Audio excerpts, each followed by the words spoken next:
Greetings, everyone. Pete Pardo here from Sea of Tranquility. Welcome to another edition of Ranking the Albums. Today we're going to tackle the short studio discography of a band that, quite frankly, I only started getting into like 6-8 months ago. I've always heard of the name, but never really dove into their music, and then a buddy of mine suggested I should really give them a try, and I did, and I quite like what I've heard, right? So I've got the first 5 albums. Okay, they released a couple after that with a completely different lineup. They broke up and got back together a bunch of years later. They've kind of toiled around the scene for a bit over the last bunch of years, like I said, with very few original members and whatnot. I basically, what I'm going to do here is I'm going to rank those first 5 albums because I haven't heard the others. Most people I've talked to said don't bother, so I haven't. So I'm just going to stick with the classic albums. And let me tell you something. A really good band from Kansas City, Missouri. All right. Kind of the more I listen to these guys, the more I'm thinking kind of like Journey meets like Kansas. All right. And I know it's kind of cliche to throw out Kansas for a band that's got a violin player, but some of the songs, some of their tunes are just really good melodic hard rock. Okay, a lot of very catchy tunes on here, but some of their songs have a real kind of like prog feel to them. You got the keyboards and the synths and the violin, add some nice textures and things. They do some ballads here and there, but most importantly, just a really good melodic, memorable hard rock band. And I will go on and say that kind of ranking these was tough because, like I said, I've been spending a lot of time with them the last couple of months. Other than like maybe 1 or 2 of them, I find that all of them are pretty much of equal quality. They're all really good. They're all really enjoyable. Not a bad album amongst these 5. Some work a little bit better than others, so I'm going to kind of rank them as best I can. But for those of you who maybe know this band a little bit better than me, maybe have been following them a lot longer than I have, be curious to see what some of you guys think, right? Or see if maybe my kind of ranking at kind of like an early stage here is consistent with yours, so that I'd be curious. So first off, like I said, I'm only going to do the first 5 albums. We're going to start things off here with Burnin', okay, from 1993. Got some great album covers, too. All right, this was actually their 4th album. This one, a couple of their albums made it into the Billboard Top 200 charts. All right, a couple of them made the top 100. They had a couple semi-radio hits, depending on where you lived in the country, right? I'm sure there's going to be folks who are outside of North America who may have never heard of these guys, and that's quite all right. Okay. Also do want to mention that Ronnie Platt, the current lead singer for Kansas, actually played in a later version of Shooting Star. Some really strong tunes on here, I think. Again, each album's got about 10 or 11 tracks, usually very, very consistent.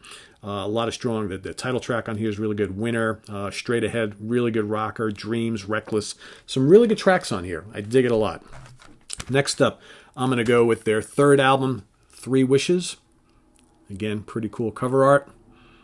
All right, this here was released in 1982. They cranked out 5 albums in 5 years. Pretty good. And these guys got together in the mid-late 70s, but they didn't release their first official studio album, first debut in 1980. So here we got 3 Wishes. Like I said, strong album, cool album cover art. All right, what do we got in here? Are You Ready? Great tune. Heartache. Weary Eyes. Couldn't Get Enough. Standing in the Light. Crisp, tasty guitar licks, very strong vocals. I love the vocals of these guys. And just, very cool rhythms.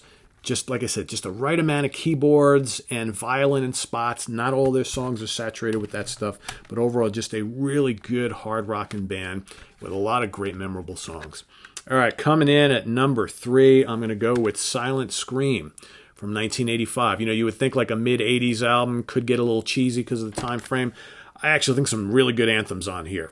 Don't Walk Away, great song. Summer Sun, Heat of the Night, When You're Young, okay, Take It.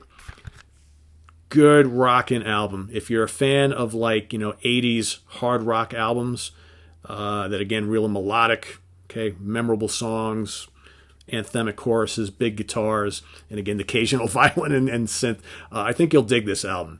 Kind of give you look at the guys in the band there.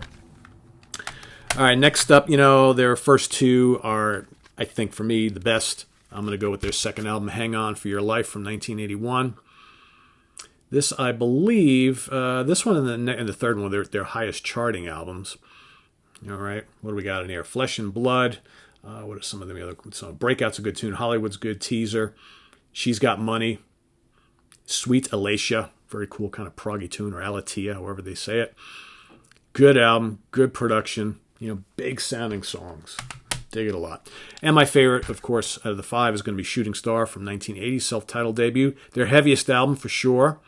All right. You've Got What I Need. Great track. Don't Stop Now. Higher.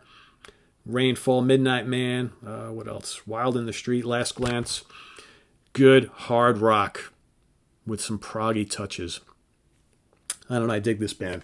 I was going to wait a little longer to do this video, but I've been listening to these quite a bit the last few months, and I think I got a good handle on which ones I like and which ones I like better. So if any of you have heard, some of their later ones, so they've got It's Not Over from 91, Leap of Faith from 2000, Circles 2006, and Into the Night from 2015. I haven't heard any of those. So if you've got any kind of commentary on how those are they worth getting? I've heard from a few people that they're hit or miss, and definitely not nearly as good as these, and you got, quite a different lineup in the band over the years. Okay, the classic band, let me just see if I can get you guys the classic lineup. Van McLean on vocals and guitars, Bill Guffey on keyboards, Steve Thomas on drums, Ron Verlin on bass, Charles Waltz on violin, keyboards, and Gary West on lead vocals, guitars, and keyboards. That lineup would change a little bit from here to there, but that's pretty much the core members of the band for most of these albums. So coming in at number 1, we're going to go with the self-titled debut. Coming in at number 2, their second album, Hang On For Your Life. Okay, coming in at number 3, I'm going to go with Silent Scream. Coming in at number 4, we're going to go 3 Wishes. And coming in at number 5, we're going to go with Burning. All right, but you can't go wrong with any of their albums. So if you've never listened to Shooting Star before and you're asking, Pete, where should I start? I would start from the beginning and kind of work your way from there. Do it chronologically, because I think the first album is the best. Second album is damn good as well, and the next 3 are all almost equally as good. So definitely a band worth seeking out. I'm glad I decided to dive into their catalog, because it's pretty damn good stuff. Really good band. Should have been a bigger band, right? I think they were kind of around at that time, but who knows.